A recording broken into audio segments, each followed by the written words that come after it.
Já estamos habituados aos trabalhos surpreendentes da jornalista, porque é de jornalismo de investigação que estamos a falar, Ana Leal, com que nos presenteia. E o certo é que no passado domingo, no Repórter TVI, foi a vez de ela nos mostrar um trabalho exaustivo, pura investigação sobre as testemunhas de Jeová. As testemunhas de Jeová ainda são uma seita. É uma seita revolucionária. Uma seita revolucionária é aquela que acredita que este mundo já não tem emenda possível. Está perdido. A partir desta informação e a partir desta frase, nós fomos para a rua perguntar às pessoas se elas acham que realmente as testemunhas de Jeová pertencem a uma seita. São uma seita. Considera que estas pessoas são uma seita? Se são massacre? Se são uma seita? Epá, depende. Não sei se será algumas que seja uma seita. Pelo menos aquele senhor que me vai falar sobre Deus, sobre as testemunhas de Jeová, eu gosto bastante de receber e, no entanto, sou católica. Eu acho que sim. Eu acho que sim, que são uma seita. Isto é uma seita. Isto é uma seita que não... Aos tempos que correm hoje, acho que não há razão de ser.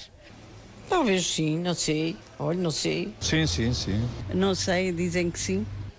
Talvez. Eu não acredito em nada disso. Praticamente. No fundo é igual a outra seita qualquer. A religião católica, eu acho que todas essas, portanto, ideologias são exatamente uma seita, uma forma de estar que não me convence muito. Ana Leal, a que conclusão chegaste com o teu trabalho? São uma seita? O que é que se entende aqui por seita? A reportagem baseia-se na opinião de quem estuda. Não é uma visão jornalística, nem pessoal, muito menos pessoal, sobre se é ou se não é. Ou seja, eu tive o cuidado de ouvir quem estuda as religiões.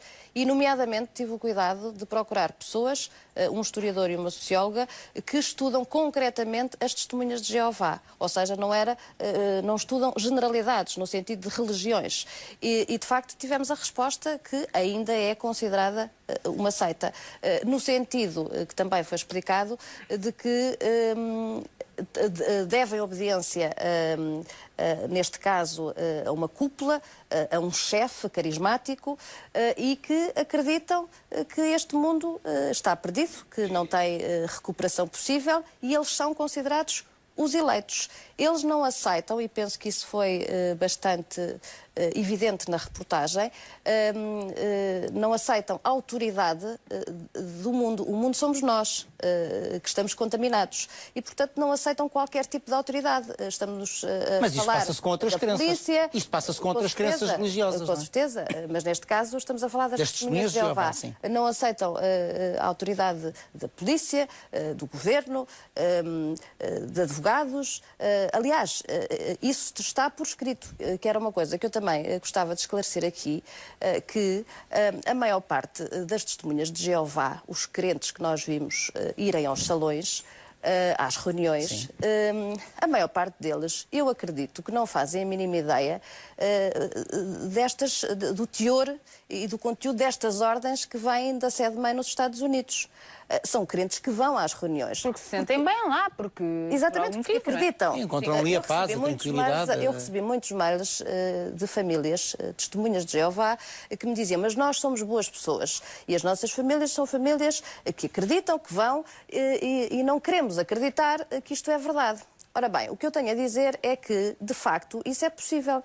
Porque estas ordens que vêm da sede-bem para Betel de Portugal, que depois distribui para todas as congregações, mais de 600 que existem em Portugal, chegam só exclusivamente às mãos dos anciãos, que são um dos cargos mais elevados da cúpula.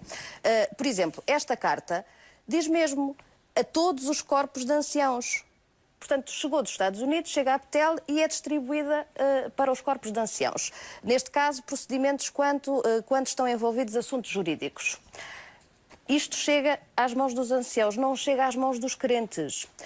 Portanto, os crentes nunca terão conhecimento do teor dessas cartas. Exatamente. Este manual, que é do uso exclusivo dos anciãos, e há indicações precisas, inclusivamente no sentido de nem sequer mostrar este manual aos familiares. Portanto, isto não sai das mãos dos anciãos, que quando saem da organização têm que, inclusivamente, entregar esta cópia. Eu, por acaso, consegui obter uma. Isto não é suposto, nem era suposto sequer estar nas minhas mãos, mas não é suposto estar nas mãos sequer de familiares de pessoas que tenham cargos importantes. Esse medo de que essas coisas sejam vistas. São as diretivas, não é? Porque aqui, exatamente, estão as tais diretivas que ainda algumas testemunhas que viram a reportagem dizem que não acreditam. Isto aqui não é uma invenção, isto é feito por eles. Isto também não é uma invenção, isto é escrito por eles. E onde dizem, nomeadamente, coisas que foram talvez as mais polémicas... Como na Igreja Católica também os crentes não têm conhecimento de todos os meandros do que se passa, por exemplo, no Vaticano e do que emana do Vaticano. Tanto neste manual como nestas cartas, e são muitas, e tive acesso à mais recente, que é datada de 2012, tive outras mais antigas, em que está lá por escrito a tal omissão confirmada e ocultação da questão dos crimes de pedofilia, que foi, imagino, o que mais chocou e o que mais surpreendeu nesta reportagem. Nomeadamente as testemunhas de Jeová, que não faziam a mínima ideia. Porque os anciãos recebem estas ordens e são eles que têm que pôr em prática isto, porque são eles que presidem às chamadas comissões judicativas. E, portanto, isto fica ali resolvido entre eles. Já falas em crimes de pedofilia, também na Igreja Católica, no seio da Igreja Católica, não se falavam dos crimes de pedofilia que existiam nas instituições religiosas. Mas com uma diferença, é que é assim, isso foi assumido, que existe. Claro.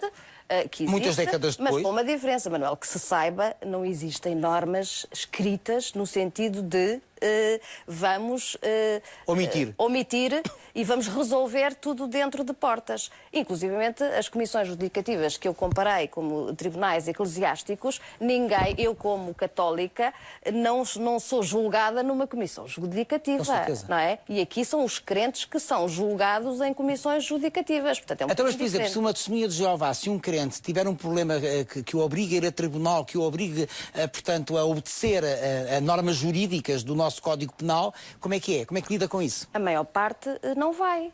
Não vai porque não aceita essa autoridade do mundo.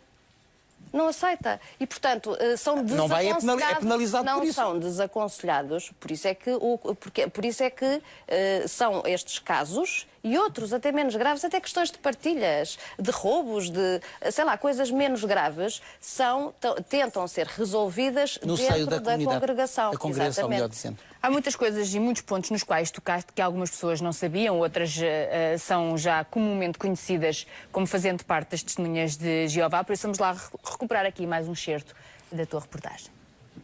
Este é o cartão que todas as testemunhas de Jeová têm que usar, que é a declaração médica, que não aceitam não aceitam sangue, e com isto nenhum médico pode violar esta vontade. Esta é uma das capas de uma das revistas da organização. Jovens que colocaram Deus em primeiro lugar e que por isso optaram por morrer. Como é que pode não considerar um incentivo uma publicação que tem como capa crianças a dizerem que morreram por Jeová? Isso não é um incentivo à morte, é um incentivo a de facto não fazer uma coisa que vai poluir a alma. Percebe? A alma é mais importante que a vida. Para esse grupo religioso, a alma é mais importante do que este corpo. A minha mãe teve um cancro do cólon e, portanto, essa questão pôs-se com muito cuidado. Ela pediu-me para eu assinar uma declaração, enfim, como suportava, digamos, essa ideia de que, no fundo, que atestava que ela estava no seu perfeito juízo quando assinou a declaração e, portanto, eu assinei. Mesmo podendo morrer. Mesmo podendo morrer. O conceito da alma ser mais importante que o corpo também é cara à Igreja Católica. Sim. Não é? Mas não chegamos a este ponto. Claro que não, claro que não. E nós fomos ouvir a opinião dos portugueses em relação a isto. Sabia que estas pessoas não podem então doar sangue, fazer transfusões de sangue em caso de saúde. Sim. O que é que o senhor acha disto? Acho uma estupidez, talvez. Isto é ignorância e estupidez. Ridículo, acho uma estupidez. Acho uma religião com características estranhíssimas. Não sei. Qual é a sua opinião sobre isto? É uma coisa fora de série, não acho que não tem lógica. Acho mal. Acho mal. Porquê? Não se pode deixar morrer uma pessoa de família para não se dar sangue. Sim, senhor. Sim, isso já há muito tempo que se sabia disso. Já. O que é que acha sobre isso? Acho muito mal. Se a gente tiver um filho mau, um neto mau, eu acho que a gente temos que salvá-los, não é? Acho muito mal mesmo. Já tem morrido muitas pessoas por causa disso. Sabia, já tinha ouvido falar. Sabia que eu sou uma pessoa com problemas de saúde e já uma vez fui fazer o exame ao barreiro e estava uma senhora e disse-me isso. E eu disse para a senhora, cada um tem a sua região, mas eu acho isso muito mal. Porque a senhora, se tiver um filho a morrer, deixa o seu filho morrer para não dar sangue. Eu acho que a senhora está errada nesse aspecto. Por termos a nossa religião, não temos que mandar na vida dos outros. Ana, esta talvez das mais mas também das compreendidas, não é? Sim, mas também das mais conhecidas. Sim. Eu acho que isto, talvez, da reportagem tenha sido o que menos surpreendeu, no sentido que nós tínhamos todos esta noção. É tão estranho para a maior parte das pessoas, que é das coisas que nós ficamos com ela na memória. Exatamente. É? Agora, eu acho claramente que é um incentivo. Quando se faz capa das próprias publicações da organização, é uma publicação da organização, em que se coloca rostos de jovens que morreram em nome de Jeová. E no interior, inclusivamente, vêm lá os diálogos das conversas que estes jovens e crianças tiveram com médicos e com pais, porque tiveram que dar, quando são menores, não é? Tem que ter a autorização dos pais. E, portanto, isto é um incentivo claro a morrer-se em nome de Jeová, ou pelo menos não se pôr em causa aquilo que Jeová defende, os tais valores que eles terão que seguir à risca para poderem passar para o paraíso. São os eleitos, são os que irão sobreviver no novo mundo. Jeová, pelos vistos, também se imiscui na vida privada, na vida íntima de quem faz parte da congregação, porque há também diretrizes muito específicas em relação à vida sexual. Exato, então vamos lá rever esse momento.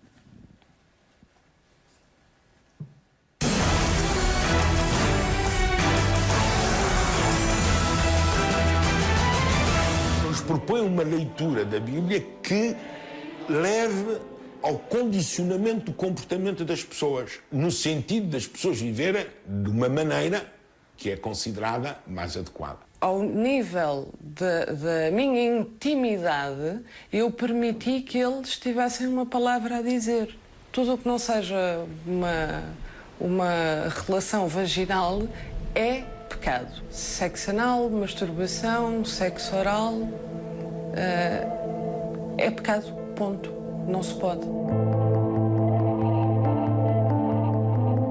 Estes são apenas alguns dos pecados capitais a que se juntam, entre outros, a masturbação, a apostasia, quando alguém se desvia da adoração verdadeira, pornografia, aqui está incluída a homossexualidade, sexo grupal, tortura sádica.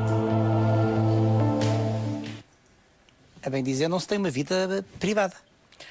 Pelos vistos, e que isto leva a uma comissão, é motivo, quando se sabe, é motivo para uma comissão judicativa. Ou seja, a pessoa que cometeu este crime vai a uma comissão judicativa onde ou mostra arrependimento e pode continuar na congregação, ou pode ser desassociada, ou seja, expulsa com as consequências que nós ficámos a conhecer também, que é outro ponto que a mim me parece, enfim, bastante polémico, que é a questão da ostracização, porque de facto estamos a falar de ostracização. Estamos a falar, familiares chegados. Eu recebi mails de pais que não estiveram envolvidos nesta reportagem, a contarem histórias precisamente de filhos que agora cortaram relações com este pai e famílias completamente que cortaram laços, pais com filhos, mães, avós com netos, precisamente porque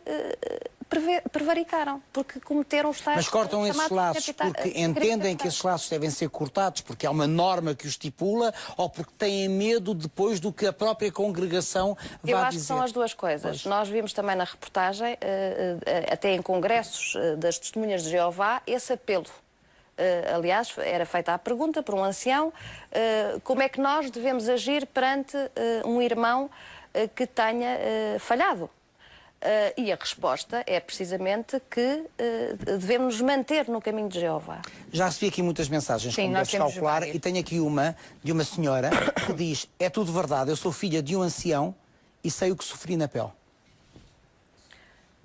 Eu recebi muitos mails, tenho aliás a caixa inundada de mails, de facto, de pessoas a dizerem que é importante este alerta.